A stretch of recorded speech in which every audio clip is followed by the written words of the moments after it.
When he got to college, he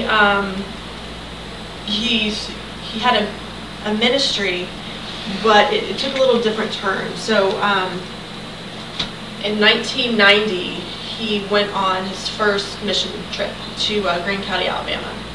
And from there, he went on another trip in '92 to South Central LA. And after that particular service trip, it really transformed him. He wanted to quit school. What's the point of this when all of this this negative energy is occurring? Why should I be in school? Why should I be getting this education when there's a lot of work I can be doing out there? So he was really struggling with that, really working with that. And so that was the second mission trip. And so sort of the flow from that thought process was for him to go into law. So his third mission trip, if you will, was from '98 to 2001, when he was practicing law in New York for the Giuliani administration, actually. Yeah. Okay, great. So, Chauncey talks about that anytime he's supposed to do something, God kind of tells him, great, you're going on the right path, or no, I know this is what you want to do, but this is where you're going to go. So, things were going great when he was having his legal career. That's the very first time he also didn't have a side music ministry going on, which was a little odd for him at first, but he felt that this is what God wants him to do. I need to put all my energy into working with the youth. Public defender, correct? Right. Public defender. Right. So he got into college, grad school, got his law degree, and then around 2001, he came to his home church back in Alabama, and was speaking to them, and he had this thought that he's supposed to come back to Alabama. He's supposed to leave New York, come back to Alabama. Didn't really know how that was supposed to happen. Didn't necessarily want to leave New York, but just sort of felt that that's what he was supposed to do. So then he actually began doing full-time ministry once he came to Alabama. But before he got there, he tells that he used to go to the World Trade Center every day to have his donuts, kind of meditate and get prepared for the day, kind of clear his mind from the craziness of the law practice and the people that he was working with and the system and whatnot. And so, one day he was just very anxious and couldn't really do any kind of work. And he just really felt in his heart that, look, I have to go. I have 3 months left on my contract, but I have to break it. I'll figure out a way to tell them. So he broke his contract. He told them, I'm sorry, but I have to go back home, explain to them that this is what God is telling him to do. And several months later, once he got back home, the World Trade Center attack occurred. So feeling that, God didn't really want him in New York because he knew what was going to be happening and really wanted him to start coming to Alabama, start doing the work of the Lord, and begin what will end up being what he's doing today. So he started working in Alabama. He became his home church's first full-time staff person, if you will. He was a minister of music. Really enjoyed that. And then, still, after a while, he really didn't know what he was going to do. He went to divinity school, and then something else. He took Bible classes, right. And then he went to divinity school. Right. And then there came a point where he was still just sort of feeling this urge. And so it's interesting, actually I haven't been able to watch it yet, but he has this video on his YouTube page, and it's talking about the movement from Mission Build an Institution, looking at Bloody Sunday in 1965, and looking on that, thinking that 43 years later, that happened in Alabama. Chauncey's from Alabama. 43 years after that, he's here in Boston. He has these resources and all these things that the people that were fighting for him on Bloody Sunday, and now feels that it's time for him to take that back.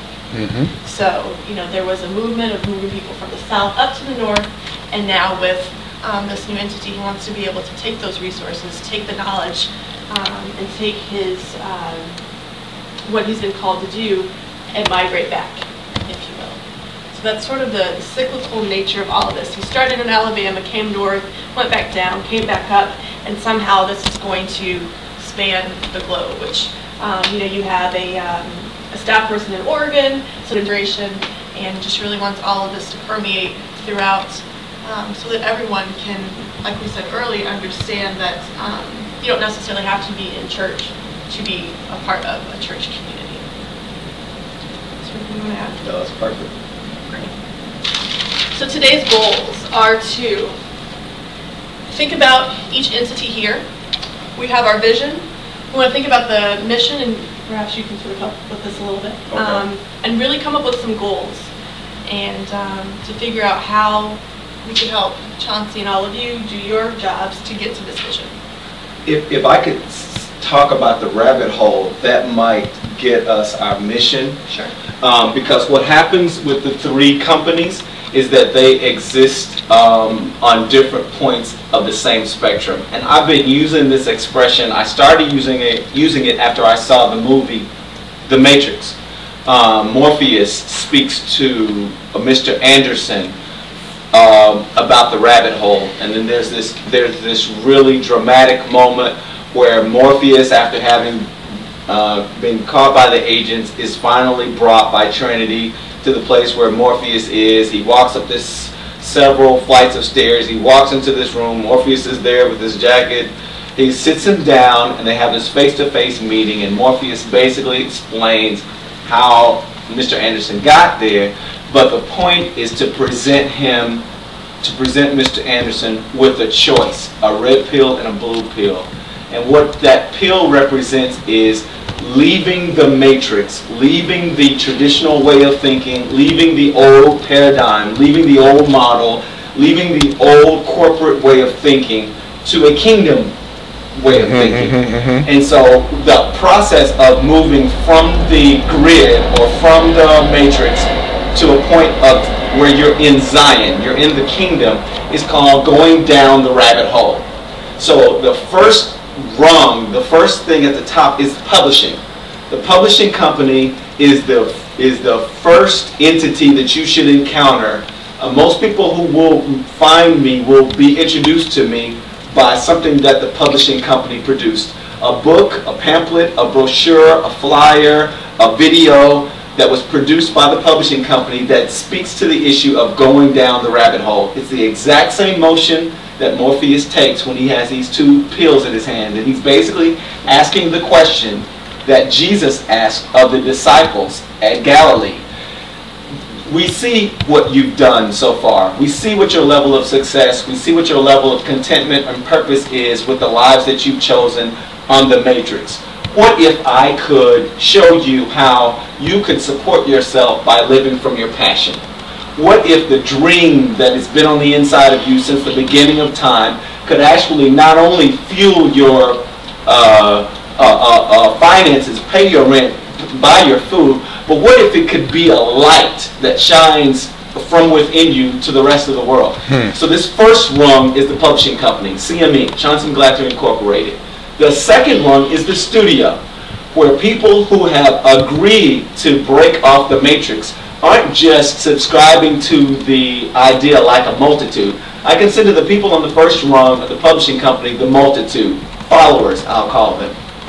The people who might fill a soccer stadium if at some point I'm asked to speak like Billy Graham speaks to 100,000 people. The people who fill up the stadiums are followers. They are people who are fans or groupies, the multitude that Jesus had all around him all the time. There is a second rung that the studio caters to, which isn't just followers, but they're leaders. They are people who assume leadership in this movement and do something like what Trinity does. Trinity in the Matrix would be a client of the studio. She not only subscribes to the opinion, she actually begins doing work on her own right to basically profess still Morpheus's message, though. She's just figured out a way to tie her message and her passion to his. So she works basically for Morpheus. That's the studio. So that's music, that's original publications, original products. That's all studio stuff. These people I call leaders.